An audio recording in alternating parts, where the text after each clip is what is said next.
1938, an American psychoanalyst, Adolf Stern, first coined the concept of a borderline disorder. At the time, psychoanalysts were mostly focused on two major categories of mental issues: psychosis and neurosis. Psychosis refers to a complete break from reality, while neurosis involves issues like anxiety, depression, or obsessive behaviors.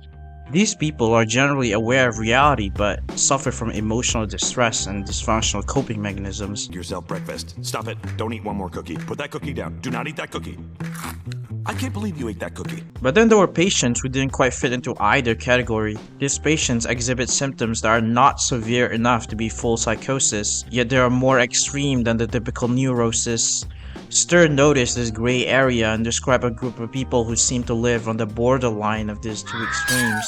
And over time, this concept evolved, and by 1980, DSM-3 was published and BPD became a formal diagnosis. I never knew that this could be simple.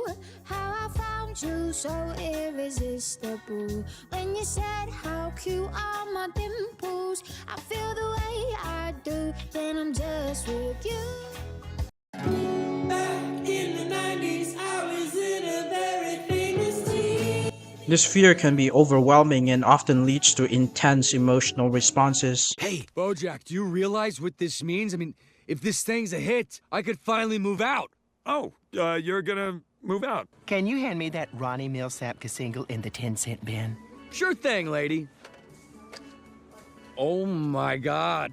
Thanks for your help, character actress Margot Martindale. Some people may cling to their partners, acting out of desperation to maintain closeness. Others might engage in manipulative actions like threats to keep someone from leaving, or conspiring against a friend by sabotaging their rock opera magnum opus set in space. For someone with BPD, waiting for a text from a loved one can lead to a cascade of anxious thoughts. A delayed response might trigger fears like, are they upset with me?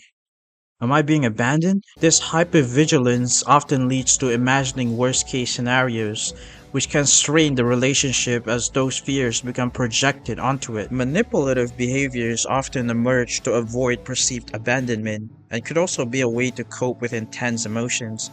It's usually driven by a need for connection rather than intentional harm. Sure, you know all about it without a PhD in quantum psychology, pal. Let me take over for this. Alright, welcome to the Guide to BPD Manipulation. I memorized them with acronyms, but do whatever that helps, pal. Creating crisis, which is instigating a dramatic situation or a crisis to keep the person engaged and focus on them. Victim card, frequently framing themselves as a victim of circumstances to elicit sympathy to prevent abandonment.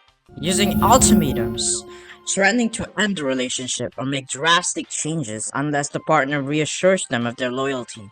Constant checking, constantly asking for reassurance or checking in on their partner's whereabouts to alleviate their fears of abandonment. Alright, this is where your pal gets a little controversial. Dramatic displays of emotion. While people with BPD might express their emotions in a highly dramatic way, these reactions are genuine feelings, but they could also serve to manipulate the situation by drawing attention and concern to themselves. Let me clarify, pal. It does tie into creating crisis and victim card, because this emotional displays can create like a sense of urgency, compelling their partner to act quickly to try and alleviate their distress. And these dramatic expressions can be a way to showcase vulnerability, making the other person feel guilty for any perceived neglect. This manipulates the partner into staying close or providing more emotional support, as they may fear the consequences of leaving them. And in some cases, they can use this to deflect accountability for actions or decisions. By focusing on their emotional turmoil, they may shift attention away from the issue at hand, allowing them to avoid difficult conversations or any responsibility. At least we got useful information from him. Most of the time he rambles on about how the liberal media brainwashed him into liking trans women. The distinction about this type of manipulation is that the reaction is about survival, an instinct to hold on to connection no matter the cost. No!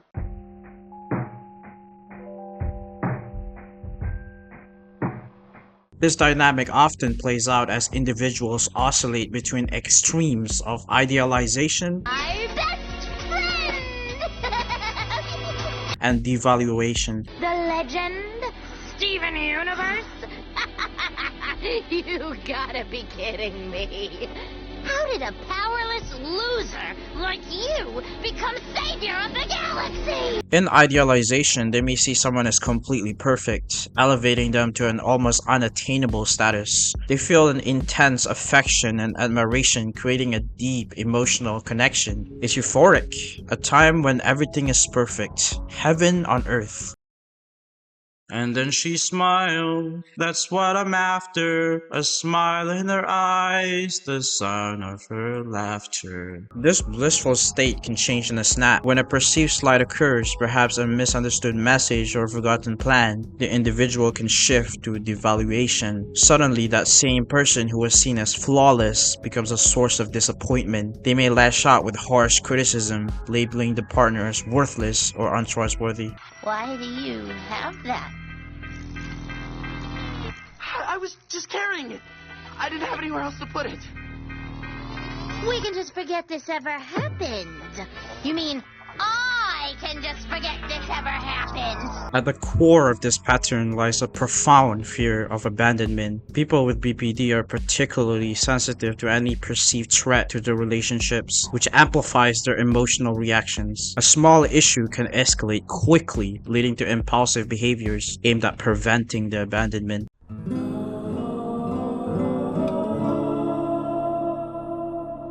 This instability can deeply affect how they perceive themselves and navigate the world around them. For many with BPD, self-image can fluctuate dramatically. One moment they may feel confident and capable, while the next, they may view themselves as worthless. This inconsistency can create a turbulent inner life. Their sense of self is heavily influenced by relationships. When the relationship is strong, they may feel good about themselves, but when it falters, their self-esteem can plummet. This reliance on external validation can make it difficult to establish a stable identity. This leads to challenges with personal boundaries. People with BPD may find it very hard to differentiate their identity from the opinions and feelings of other people. Their self-perception may shift depending on how others might treat them.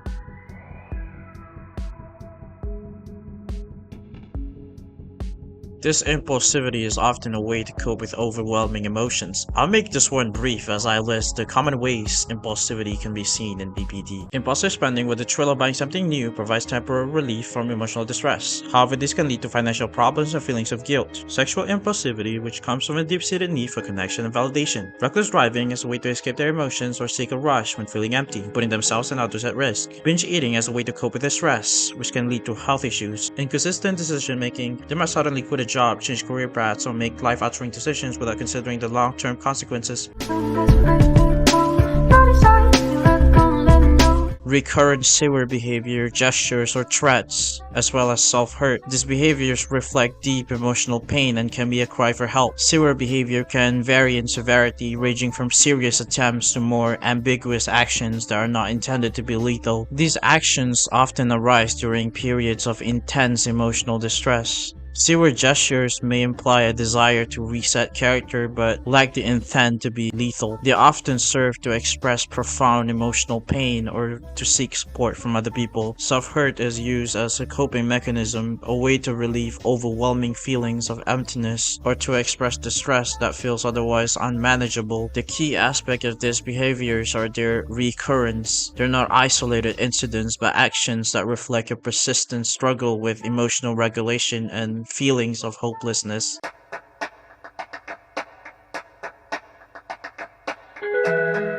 They often experience rapid and extreme emotional shifts and respond to their surroundings. These mood changes can manifest as intense dysphoria, profound feelings of sadness or unease. A perceived rejection or disappointment can trigger an overwhelming sense of despair. Irritability is another common aspect of this instability. Minor frustrations can lead to significant outbursts of anger. High levels of anxiety are prevalent, often driven by fears of abandonment or interpersonal conflict. This anxiety can strike suddenly, creating a sense of panic that's hard to control. These mood changes are typically episodic. They can last from just a few hours to a couple of days. These emotional shifts are closely tied to interpersonal events or perceived threats. For many, this emptiness feels unshakable, a persistent sense of lacking fulfillment of purpose. It's not just a fleeting feeling, it's a chronic state that can be emotionally distressing. These feelings are often accompanied by significant emotional pain.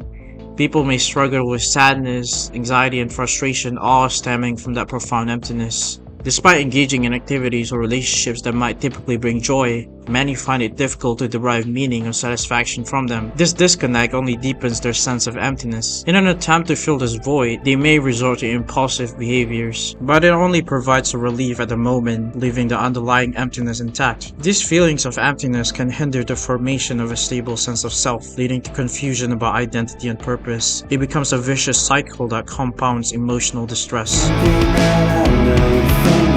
They often experience intense anger that can be triggered by seemingly minor events. This anger might come out as sudden outbursts or prolonged feelings of frustration.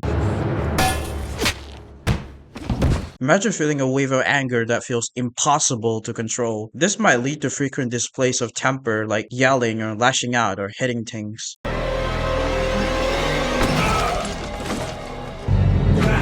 But it's not just about the outbursts. Many struggle with a constant undercurrent of anger, making it hard to feel at peace. This chronic anger can affect relationships, often leading to conflict or withdrawal. For some, this intense anger can escalate into physical confrontations, whether it's arguing or worse. It's a cycle that can be painful for everybody involved.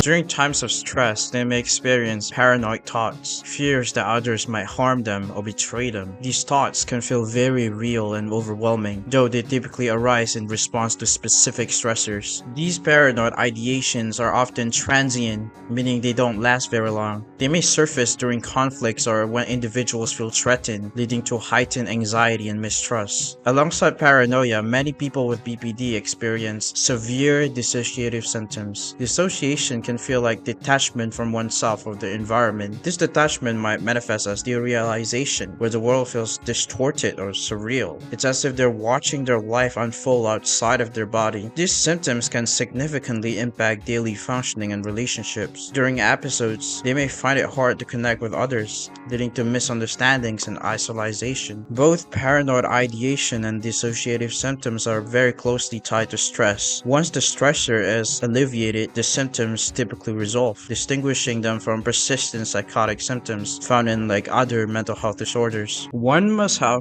5 out of 8 listed to be diagnosed. So if you're worried that you have at least 5, you should probably talk to a doctor ASAP. There's a popular misconception that you need to be at least 18 to be diagnosed. No, there's no basis for this. Not in the DSM-3 up to the latest revision, DSM-5-TR. All I can find is this little tidbit in DSM-3.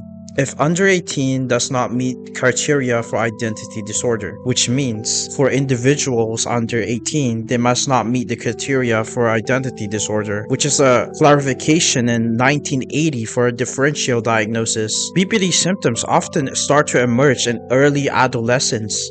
That is from as early as 10 years old. Waiting for somebody to turn 18, which has no basis, can leave the BPD untreated for years and also can make them feel invalidated in their experience. I think it's harmful because the earlier you get diagnosed and given the proper support, the faster you can get better or know how to deal with them and be adept at combating them. Let's get one more misconception. BPD is an ultra rare condition. A widely cited source is from the NCSR, which found a prevalence of about 1.4 among adults in the US with BPD. But let me give the context. This is more than prevalence of people with OCD on 1.2% and prevalence of people with bipolar at 2.8%. And more recent estimates says that prevalence of BPD might be closer to 2% or more. And we don't have much clear data on the whole population of the world, but OCD and bipolar seem to be very prevalent in all populations around the world. So BPD, which is the illness in the middle of those two, are also likely to be prevalent in all populations. On a hopeful note, many people with BPD can manage their symptoms and lead fulfilling lives with the right support. Recovery is possible, and symptoms of BPD tend to decline with age. So quite literally, it gets better with time.